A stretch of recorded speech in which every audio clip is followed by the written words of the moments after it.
Hello mga mams! For today's video, araw po ng Martes ngayon. At syempre, wala na naman pong pasok si Gasi. At sa mga oras na yan, nakagising na po ang batang maliit kaya magkakalat na naman siya.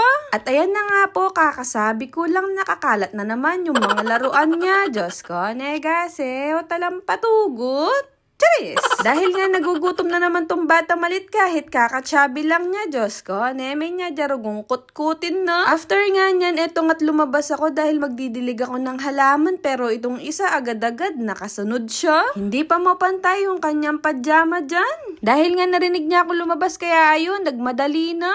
At eto nga, itong batang maliit, inagaw na naman niya yung trabaho ko. Gusto niya siya naman daw yung magdilig. Kaya ayan, hinayaan ko na kaya ang ginawa ko sa kanya, vinidyohan ko na lang siya.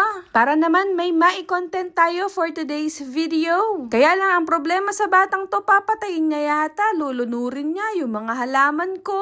Kalamansi po yung nasa itim na yon, tapos may siling labuyo at yung mga tumutubo pa lang, mga kamatis po yun. Nagtanim po ako yung mabilis tumubo. Sa part na to, tapos na siya magdilig dyan. Ewan ko ba sa batang to kung anong ginagawa niya, nakikipaglaro na naman. Kaya ang sabi ko sa kanya dyan, ipasok na niya yung hose dahil nga isasara ko na yung gate dahil papasok na rin kami. Buti naman nakinig tong isa kaya eto nga isinabit na niya yung hose dito sa may gripo. After nga nun, sabi ko sa kanya, siya na yung magsarado ng gate para nga ma-videohan ko siya. So, ang ginawa niya pagsara, lumabas muna siya and then isinara nga niya ng paganyan. Diyos ko, Gusto niya yata magpaiwan dyan sa labas. Diyos ko, kaburi ng bagya.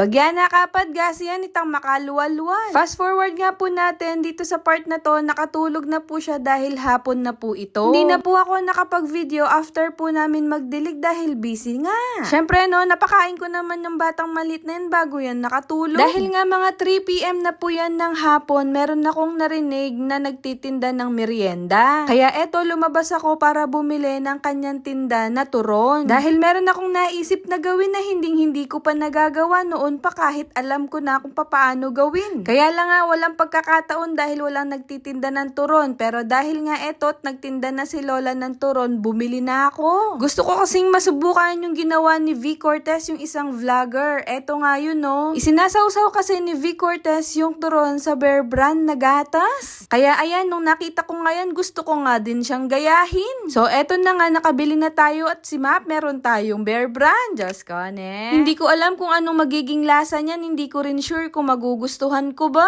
Eto na yung moment of truth. Sa unang kagat, hindi ko pa malasahan ng maayos yung Bear Brand at saka yung turon kung paano yung lasa. Dahil nga dun sa una, konti lang yung nilagay kong Bear Brand. Then sa pangalawang ginawa ko, dinamihan ko na nga yung Bear Brand at yun nga, nagustuhan ko na yung lasa. Ang sarap ng blend niya dahil nga matamis yung turon tapos lalagyan mo siya ng gatas na Bear Brand, lalo siyang sumarap. Yes po, masarap po siya. Weird man siyang tignan at panoorin pero masarap siya sa lasa at sa dila ko. Diyos ko, kanya man. Charis! Isang pack lang po yan ng Bear Brand, yung maliit lang na nabibili sa tindahan na kasing laki ng Milo. O in fairness, ang sarap. Tingnan nyo, meron pa akong tirang Bear Brand dyan. Nanghihinayang naman ako kung itatapon ko yan kasi madami naman siya sobra dun sa dalawa lang na turon. Kaya nung dumaan ulit yung nagtitinda, buti na lang dumaan siya ulit kaya yun, napabili tayo ulit. Wow. Mas lalo siyang sumasarap pag talaga kinoted mo talaga siya ng kinoted dyan sa Bear Brand. Dahil nagbe-blend talaga yung sarap ng Bear Brand dun sa turon dahil nga matamis yung turon. Nung dumaan ulit nga yung nagtuturon, eto nga't lumabas din ako. Magpas na kasi siya dyan dahil alam niyang nakabili na ako pero ang ginawa ko, lumabas ako dyan para nga makabili ako ulit ng dalawa. Hindi naman ako makasigaw dahil tulog nga si Gasi, baka magising. So eto na nga, nakabili na tayo. Ayun pa nga't meron pa tayong tirang Bear Brand at bumili pa nga tayo ng 2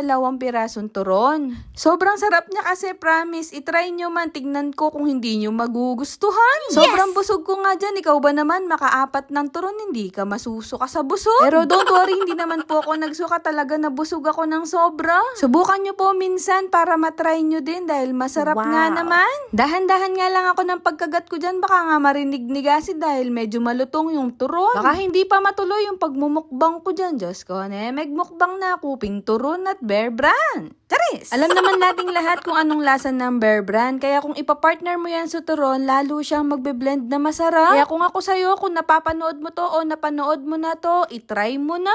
After ko nga dyan magmukbang yung anak ko na, gising na, buti na lang. Yan lang, tapos na. Bukas ulit.